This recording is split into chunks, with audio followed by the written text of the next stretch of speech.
விஜய் கரூருக்கு செல்ல இருக்காரு. ஆனால் அரசுக்கு விஜய் சில நிபந்தனைகள் வச்சுருக்காரு.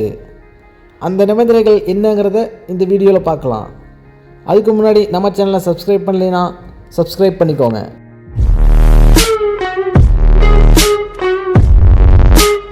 கரூர் சம்பவத்துக்கு பிறகு விஜய் ஒரு வீடியோ வெளியிட்டிருப்பார்.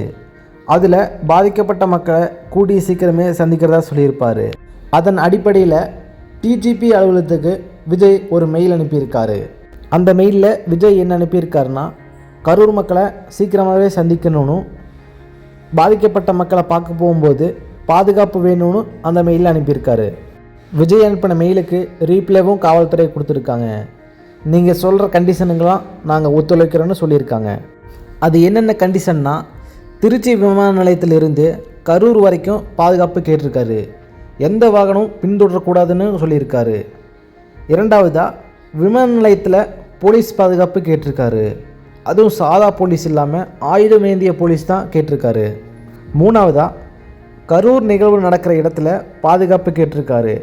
அதாவது அந்த நிகழ்வு நடக்கிற இடத்துல இருந்து சுமார் 1 கிலோமீட்டர் வரைக்கும் பாதுகாப்பு குழு அமைக்கணும், பாதிக்கப்பட்ட குழுவை மட்டுமே அனுமதிக்கணும்னு சொல்லியிருக்காரு.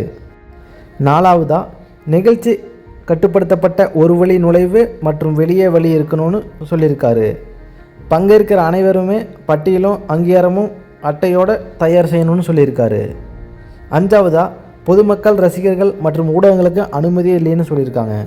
இந்த நிகழ்வுகளை பங்கேற்க போகிறது தாவேக முக்கியமான தலைவர்கள் மட்டுமே பங்கேற்கிறதா சொல்லியிருக்காங்க. வீடியோ எடுக்கவோ ஃபோட்டோ எடுக்கவோ அனுமதி இல்லைன்னு சொல்லியிருக்காங்க. அதுவும் இந்த நிகழ்வு நடக்கிற இடமா கல்லூரியோ அல்லது மண்டபங்களோ அனுமதிக்கப்படுறதா சொல்லியிருக்காங்க. விஜய் ஏன் இந்த அளவுக்கு பாதுகாப்பு கேட்டிருக்காருங்கிறது உங்களுக்கு நல்லாவே தெரியும். ஏன்னா கரூர் சம்பவம் மாதிரி வேறு எங்கேயும் இது மாதிரி நடக்கக்கூடாதுன்னு ரொம்ப தெளிவாக இருக்கார். இந்த நிகழ்வு வர திங்கட்கிழமை, அதாவது 13ஆம் தேதி நடைபெற போகிறதா சொல்லியிருக்காங்க. அதுக்கான வேலையும் தீவிரமாக செஞ்சுட்டு வரதா சொல்லியிருக்காங்க. இந்த பாதுகாப்பை பற்றி நீங்கள் என்ன நினைக்கிறீங்கன்னு கமெண்டில் சொல்லுங்கள்.